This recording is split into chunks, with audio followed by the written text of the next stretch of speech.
온유한 사람이 됩시다. 자외 계신 분에게 온유하게 삽시다 말씀하세요.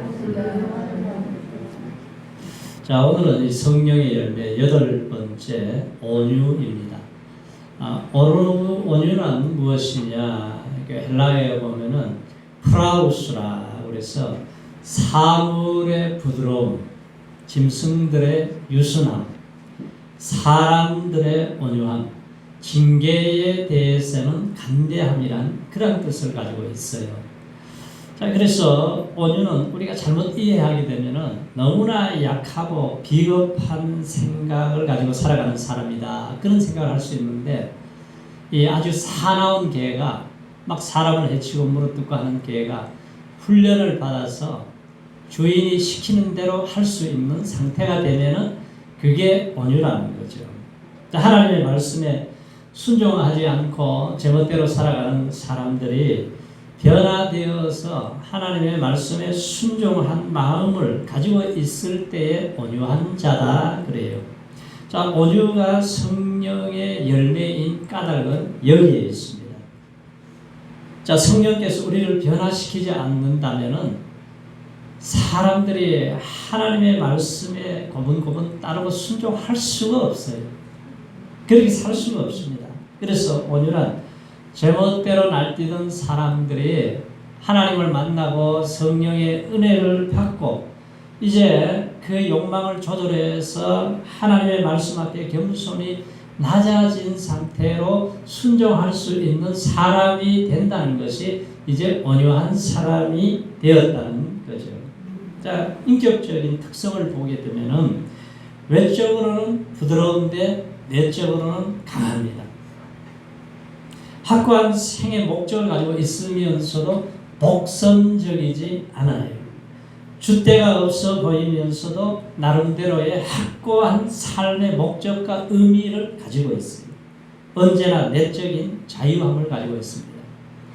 이번에 도쿄 올림픽에 그 양궁의 그 안산 선수, 처음에 나는 안산 일이 떠가지고 어디 안산에서 누가 왔나 그랬더니 선수더라고요. 보니까 안산 이 선수가 저는 마지막에 이제 그 활을 쏘는 모습을 봤는데, 처음에는 이제 역전이 돼가지고 지고 있다가 5세트인가요? 거기에서 9점, 10점, 10점을 싸니까 상대방이 더 낮은 점수가 나와서 비겼잖아요.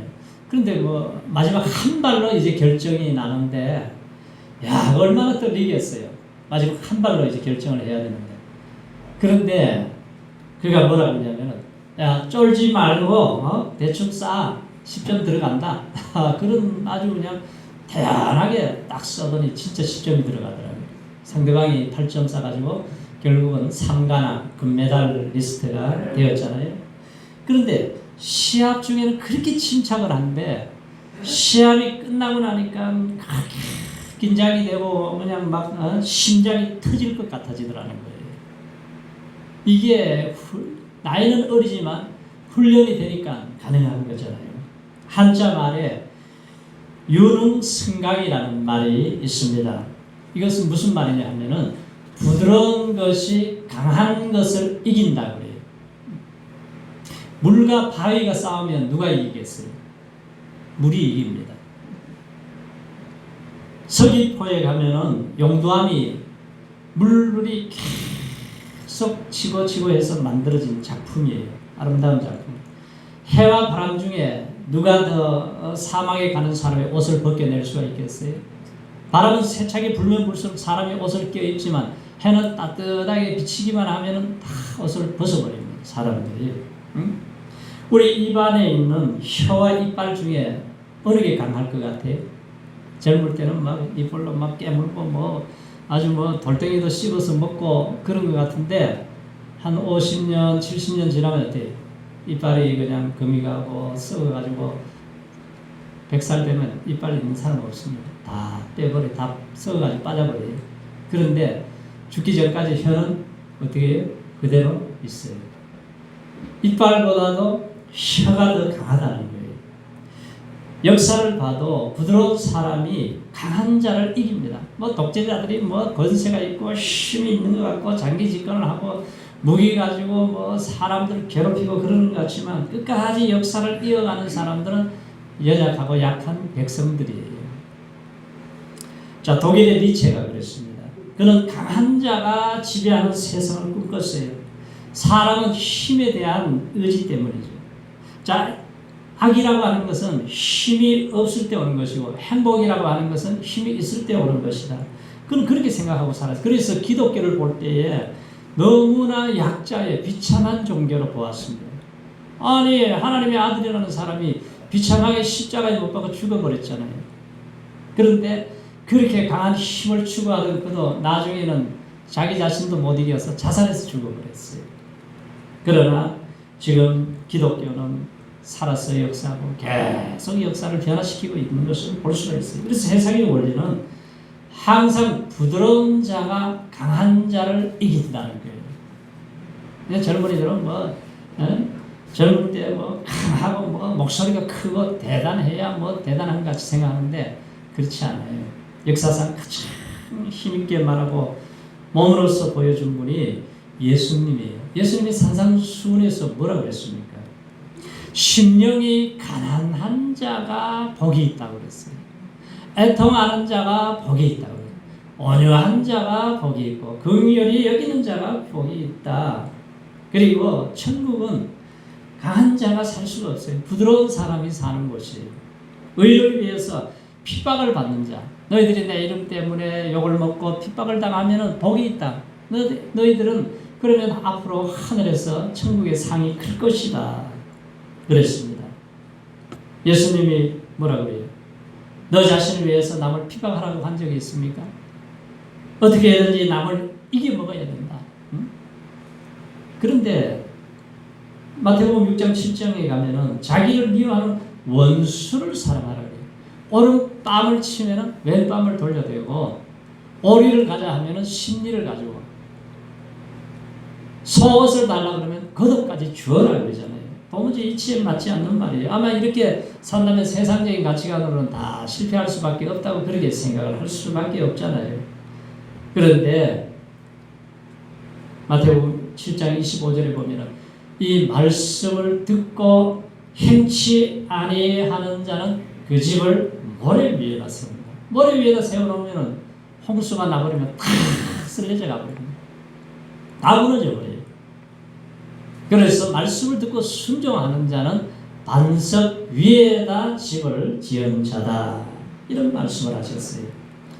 자, 우리는 부드러운 사람이 더 행복하고 부드러운 사람이 더 오래 살고 부드러운 사람이 더 건강하게 산다는 사실을 아셔야 돼요. 정말 예수님 말씀처럼 부드러워져서 정말로 강한 사람이 되기를 원하면은 온유한 자가 되시기를 축원합니다. 성령으로만이 온유할 수가 있어요. 온유는 하나님의 성품이에요. 예수님을 통해서 배우는 자만이 온유해질 수가 있습니다. 자, 온유라는 말은 야생마 있잖아요. 말이 팍 자기 마음대로 뛰고 사람이 타면은 그냥 흔들어가지고 떨어뜨려버리고 이러한 야생마를 계속 훈련하고 길들여가지고 주인이 시키는 대로 잘 말을 듣는 상태, 이것이 온유라는 거예요. 좀 말이라고 하는 것은 그냥 들어갖고 물 수도 있고 그렇지만 이것이 훈련되지 않으면 자기 마음대로 살아요. 그러나 훈련되면 그대로 주인이 시키는 대로 얼마나 말을 잘 듣습니까? 그래서 온유는 힘이 없는 것이 아니라 힘이 있지만 힘을 통제할 수 있는 상태가 된 사람, 할 말이 없는 것이 아니라 할 말이 많지만 구별해서 말할 줄 아는 사람이라는 거예요. 어떤 사람은 다혈질이라 자기 마음대로 얘기합니다. 막 상처를 주고 하고 싶은 말을 그냥 자기 혼자 다 해버려요. 그리고는 뭐라 그래요? 나는 뒤끝이 없다 그래요. 상처받은 사람은 평생 그게 상처가 남아있는데, 그래서 온유한 사람은 말을 절제하고 뒤끝도 앞끝도 남기지 않는 것이 바로 온유한 사람이라는 거예요. 이길 수 있지만 져주는 것, 힘이 약해지는 것은 온순이고 힘이 있으나 져주는 것이 온유예요. 온순은 지면은 속에 한을 품어요. 온유는 져주면서도 상대방을 한없이 축복할 수 있는 사람이에요. 굉장한 차이가 있잖아요. 원수에게 주고 복수의 칼을 품거나 그것 때문에 적대감이나 열등의식을 갖는 것은 온유가 아니라는 거죠. 자, 어떻게 절제된 온유한 힘을 갖느냐? 인간의 힘으로는 잘 안 돼요. 그래서 이것이 성령님이 주시는 은사로 열매로 나타난다는 거죠. 그래서 우리가 성령의 은혜를 받아야 되고 하나님의 말씀을 듣다가 성령이 임하고 기도하다가 성령에 충만하게 되면은 그 사람이 온유한 사람이 되고 성령의 열매를 맺게 되는 거죠. 성령의 9가지 열매 한번 외워보세요. 다 같이요. 시작. 오직 성령의 열매는 사랑과 희락과 화평과 오래 참음과 자비와 양선과 충성과 진짜 다 외우신 거예요? 아이고 실력들이 대단하시네요. 외우세요. 자, 이 9가지 중에서 나는 무슨 열매가 잘 나타나고 있는가 한번 생각해 보세요. 다음 주가 절제인데 이 절제는 브레이크와 같은 거예요. 사람이 설 때 서야 되고 갈 때 가야 되고 잘 때 자야 되고 이게 절제가 돼야 돼. 컨트롤이 돼야 되잖아요. 이게 안 돼가지고 오늘날 계속 문제가 생기고 사고가 터지는 거예요. 그래서 성령의 은혜를 받으면은 온유해지는 거예요. 성경에 나온 대부분의 사람이 온순하지 못했습니다. 성령의 능력으로 온유해지는 거죠. 모세가 얼마나 다혈질적이에요. 다윗도 그러죠. 베드로도 그러죠. 바울도 그렇습니다. 그런데 예수님도 온순한 분은 아니셨어요. 성전에 들어갔더니 장사치들이 모여가지고 기도하는 집을 엉망진창으로 만들어 놓으니까 막 상을 막 들러버리고 막 소를 치면서 화 있을진저 이 독사의 새끼들아 그러면서 얼마나 책망을 하세요. 예수님은 온순한 분이 아니라 온유한 분이세요. 의분을 말할 수 있는 분. 그래서 온유한 분이셨기 때문에 자기 뜻을 버리고 십자가를 지신 거예요. 자, 세상을 살리는 힘이 온유라는 거예요. 누가 물질의 축복을 받습니까? 사업을 누가 잘해요? 온유한 사람이. 하나님이 뭐래? 땅을 기업으로 받을 것이다 그랬습니다. 예수님이 그렇게 사셨어요. 하늘에서의 영광을 버리고 하늘에서 누릴 모든 권세와 영광을 버리고 이 땅에 오셨잖아요. 그리고 하나님으로 행사할 수 있는 이 권세와 능력을 자기를 위해서 쓴 것은 아무것도 없습니다. 오병이의 기적만 일으키니까 사람들이 대통령 세우려고 막 쫓아다니면서 피해버리잖아요. 타협을 하지 않아요. 하늘의 영광, 땅의 모든 이 권세를 누릴 수 있는 예수님이 낮아지셔서 음부까지 내려가시잖아요. 십자가에 죽기까지 하셨어요. 그 십자가에서 가장 온유한 모습을 우리에게 보여주신 거죠. 자, 온유는 그래서 하나님의 성품이에요. 그래서 우리가 하나님의 은혜가 임하면은 아주 강팍하고 교만한 사람이 부드러워집니다. 아주 부드러워져요. 사람들과의 막 만나면 깨지고 싸우고 하던 사람이 아주 온화한 좋은 관계를 만들어갈 수 있는 힘을 하나님이 주시는 거예요. 겉으로는 부드러운데 속으로도 부드러운 거죠. 사람이 겉으로는 부드러운 척 할 수 있어요. 그러나 속으로는 온순할 수가 없어요. 왜? 우리 속에 죄성이 있기 때문에. 이 죄가 있기 때문에 갑자기 욕망이 일어나고 자기 욕심이 생기고 그냥 자기 중심적이고 감정이 폭발하고 그렇게 살아갑니다. 온유는 그래서 하나님이 주시는 마음이에요. 우리가 집안에도 온유한 사람으로 변화되면 얼마나 집안이 편안하겠어요. 아브라함도 그렇게 거짓말도 하고 마누라를 누이라고 속이기도 하고 그렇게 살았던 사람이지만 그런데 하나님은 그의 허물을 다 덮어주시고 받아주시고 끝까지 믿음의 조상으로 세워주십니다. 그러니까 우리가 이 시대에 하나님의 은혜를 입고 살아야 돼요. 노아 시대도 보세요. 노아가 하나님의 은혜를 입었기 때문에 구원을 받은 거예요.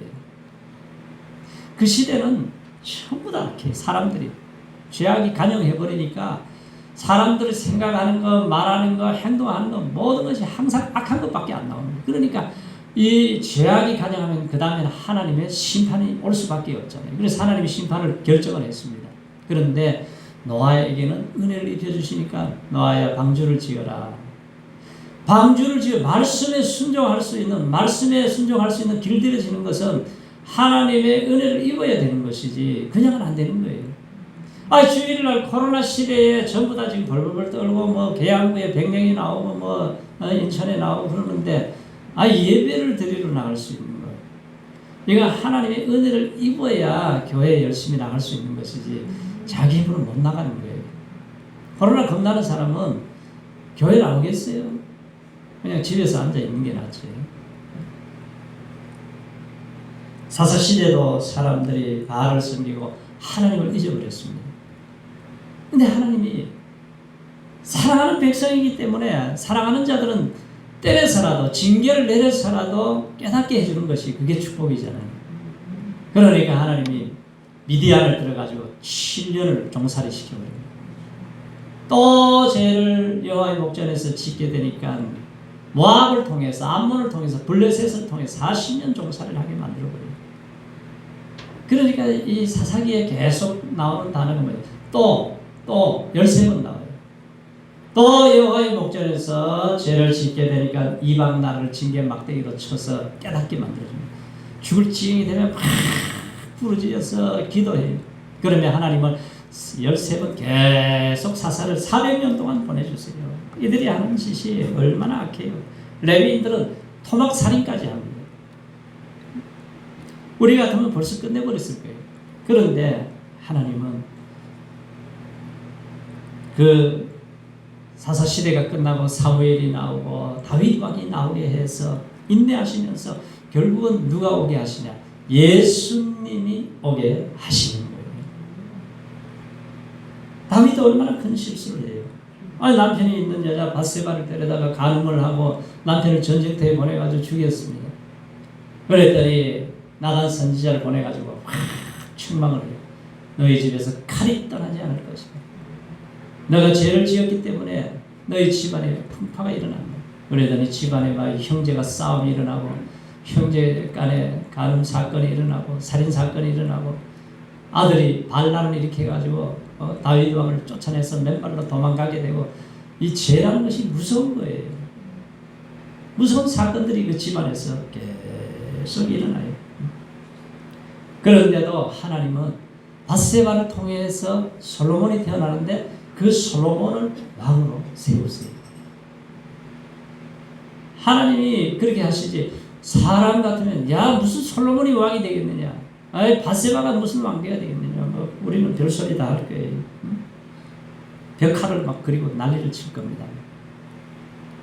자, 예수님의 온유를 우리가 배워야 돼요. 하나님이 가지신 온유를 우리에게 보여주신 분이 예수님이세요. 예수님이 이 땅에 나온 사람 중에서 가장 온유하신 분이에요. 가장 온유하신 분. 온유해지는 것은 약하기 때문이 아니에요. 예수님이 약한 분도 아니고 약하신 분도 아니고 하나님의 아들이시잖아요. 그런데도 이 땅에 오셔서 십자가에서 죽기까지 사랑하시고 죽어서 결국은 우리를 살려주시고 회복시켜 주신 예수님이십니다. 로마에 가면 콜로세움이 있는데 AD 70년에 디도 장군이 와서 정복을 해버렸잖아요. 이스라엘을 멸망시켜버렸습니다. 그래서 유대인 이 포로를 4만 명을 동원해서 콜로세움이라는 체육관을 지었어요. 그런데 거기에서 뭐냐면 검투사들이 지하에 사나운 짐승들을 키우면서 밥을 안 줘요. 얼마나 굶주렸는지 이들을 내보내가지고 검투사들하고 싸워서 피가 터져서 튀면은 로마 시민들이 막 박수를 치고 그냥 희열을 느낍니다.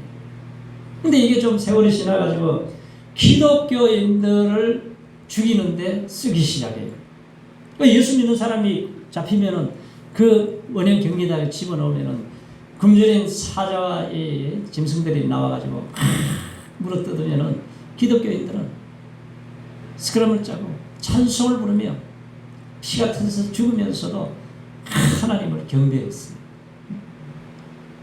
그 권세, 황제의 힘, 이것이 대단한 것 같은데 지금 세월이 지나서 뭐가 남았어요? 남은 것 없어요. 그 안에 지금 십자가 하나만 딱 있습니다. 십자가가 가장 힘없고 연약한 것 같지만 결국은 로마가 이 십자가 앞에 무릎을 꿇어버렸잖아요. 그 기독교만으로 바뀌어져 버렸어요. 자, 예수님이 주신 삶의 비밀이 그거예요. 십자가는 약하다. 그러나 십자가가 이겼다는 거예요. 십자가에서 승리하셨습니다. 십자가에서 예수님이 가장 온유한 모습을 우리에게 보여주신 거예요. 우리 같으면 원수들이 막 침을 뱉고 따귀를 때리고 조롱을 하고 네가 유대인의 왕이냐고 막 내려오라 그러면은 우리 혈기로는 막 뛰어내려가지고 그냥 한번 뭔가를 보여줬을 거예요. 그런데 예수님은 끝까지 받으시고 참으셨어요. 왜? 하나님의 말씀을 이루어야 인류의 구원의 역사가 일어나기 때문에.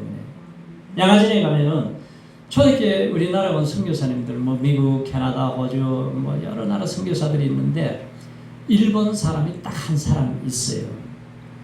소다 가이치라는 사람입니다.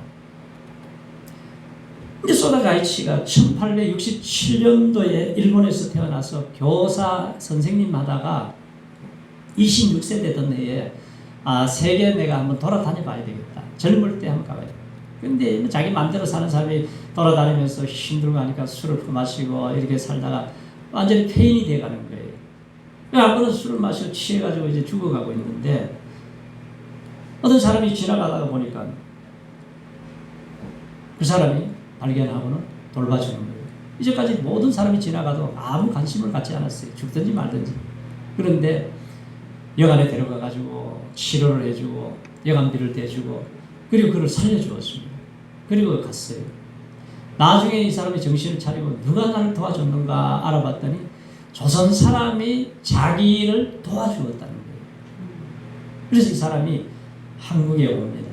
한국에 와서 내가 생명의 은인의 빚을 갚아야 되는데 그러다가 YMCA에 가가지고 이제 일본어 선생님을 하면서 이상재 선생님의 그 말씀을 듣게 돼요. 그리고 이 사람이 기독교로 개종을 하게 됩니다. 그 예수님의 말씀을 이렇게 듣고 보니까 그 일제시대 이후에 우리나라 사람들이 얼마나 고아들이 많았어요. 이 사람이 고아들을 하나 둘 데려다가 키우기 시작합니다.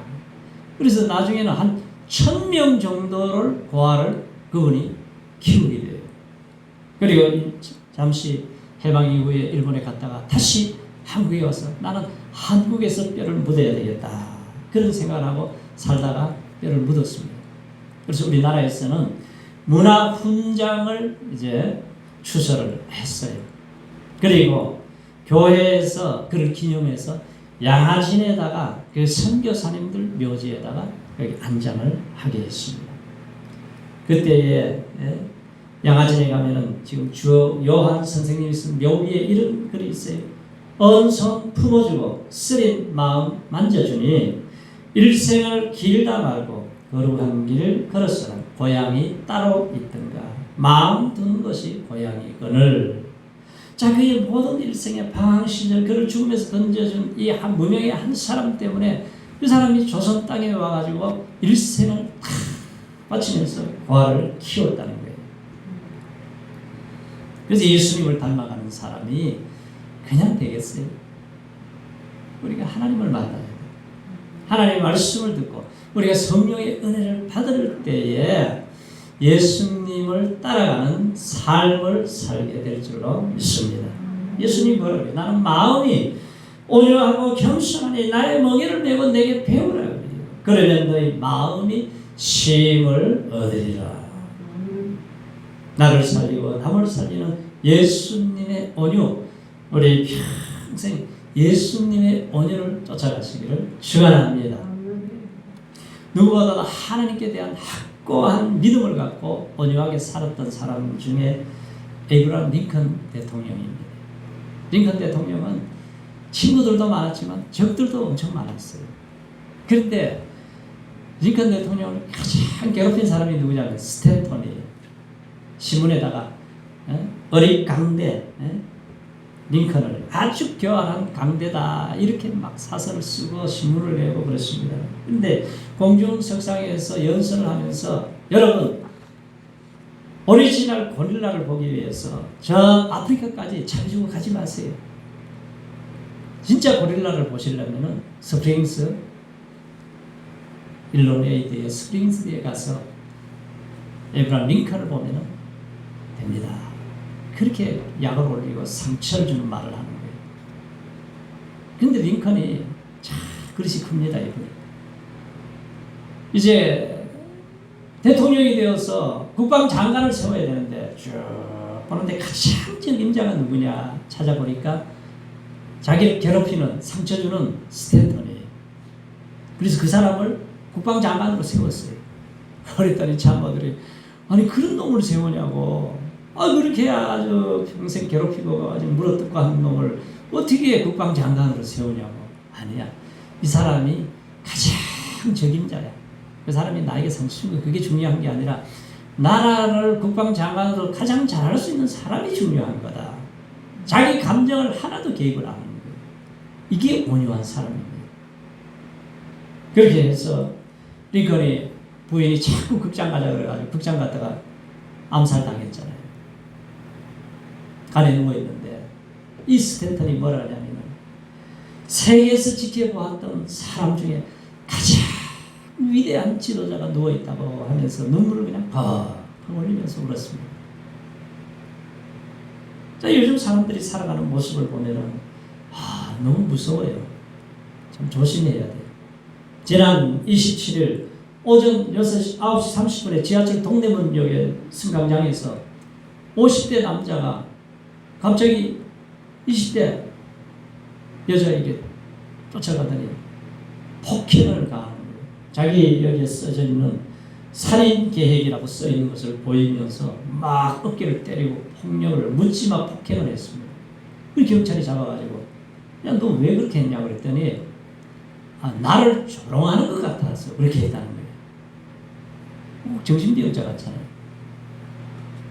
어떤 사람도 지하철에서 나와서 그냥 이렇게 보고 지나가는데 한 놈이 막 뛰어가지고 때려가지고 머리가 깨지고 팔이 부러지고 그런 사건이 일어났어요.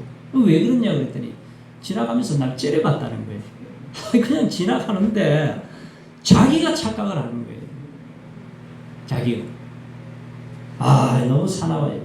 그래서 요즘 보면은 우리 자녀들도 참 좋은 사람을 만나야 됩니다. 여자하고 몇 번 만나더니 말이죠. 이제 만나지 말자 그랬더니 그 집에 가가지고 그냥 부모를 막 칼로 해치고 가지고 사건이 일어나잖아요. 그러니까 사람을 잘 만나야 돼요, 우리가.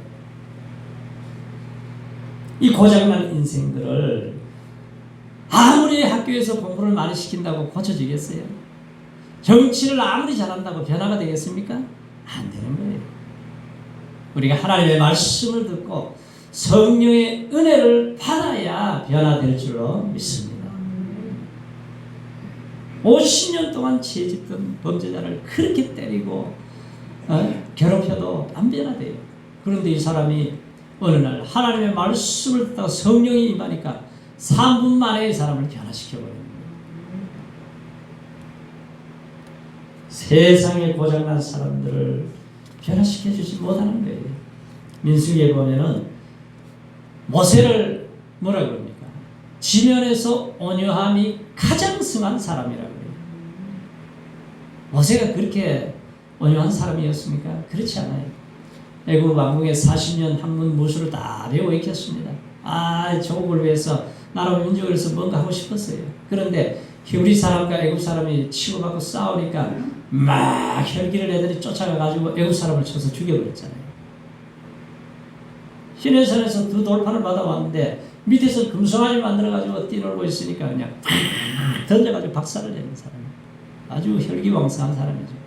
그런데 미디안 강야에 가지고 40년 동안 훈련을 받고 다듬어지니까 하나님이 너무너무 화가 나서 저 이스라엘 백성들 내가 도저히 못 봐주겠다. 내가 이제 한 사람도 없이 다 진멸시켜 죽여버리겠다. 그랬더니 모세가 하는 말이 하나님 애굽 사람들이 이르기를 여호와의 자기 백성을 산에서 죽이고 진멸시키면은 악하고 죽이려고 이렇게 이끌어왔다고 말하면 무슨 꼴이 되겠습니까? 제발 노를 그치시고 마음을 돌이키시고 뜻을 돌이키사 돌봐주십시오. 불쌍히 여겨달라고 그렇게 기도를 했더니, 그래서 하나님이 마음을 돌이켜서 진멸시키지는 않고 또다시 이들을 인도해 주신 것을 보게 됩니다. 그래서 온유가 하나님의 은혜를 받으니까 그 사람을 죽이는 살인자도 변화되니까 성자같이 예수를 닮아가는 사람이 되는 거예요. 제2차 세계대전 중에 히틀러하고 무솔로니 독재자들이잖아요. 그리고 처칠하고 이제 풍자한 얘기가 있어요. 어느 날 이들이 잘 가꾸어진 정원에 이제 연못에 물고기들이 막 놀고 있는데, 야, 물고기를 누가 많이 잡나 시합을 하자 했더니 히틀러가 말이에요, 권총을 빼가지고 빵빵빵빵 쏘는데 한 놈도 안 죽어요. 못 맞췄어요. 무솔로니는 이게 막 혈기를 부리면서 이것들이 그러면서 쫙 들어가가지고 막 자기가 힘으로 물고기 잡는다면 엿먹으라 그러고 물고기 다 도망가는 거예요. 잡을 수가 없어요. 그런데 처칠은 가만히 보더니 딱 물을 다 빼버리더니 그냥 부드럽게 다 잡았다는 거예요. 그렇게 독재자가 힘이 있고 강하게 세계 사람들을 공포로 몰고 가고 죽이고 그렇게 했지만 남는 게 뭐예요? 지금은 단죄의 소리만 높아집니다. 그런데 처칠은 국가 유공자가 들어갈 수 있는 웨스트민스터 사원에 들어가서 그곳에 이름이 새겨져 있고 런던의 피카델리 공원에 동상이 서 있어요. 존경받는 분으로. 세상에 강한 능력, 강한 힘, 천하를 호령하는 독재자들이 강한 것이 아니라 예수님의 성품을 닮아가는 온유한 사람이 가장 강한 거예요. 그래서 가장 온유한 모습은 예수님이 십자가상에서 자기를 위해서 돌질을 하고 죽여가고 피를 흘리면서도 아버지여 저들의 죄를 사하여 주옵소서, 저들을 용서해 주시옵소서.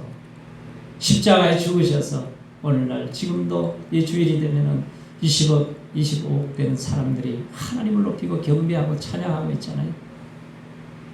그래서 온유한 사람이 승리하게 된다는 거죠. 그래서 우리 성도님들이 성령 충만하시기 바랍니다. 성령의 열매를 맺고 사시기 바랍니다. 그래서 우리가 온유의 열매를 맺는 삶이 되면 얼마나 하나님의 인정을 받고 내 마음의 평화가 임하고 온유한 사람이 가면 가정이 평화롭게 되고 세상의 변화가 일어나고 정치계가 변화되고 오늘이 새롭게 되는 역사가 일어나게 될 줄로 믿습니다.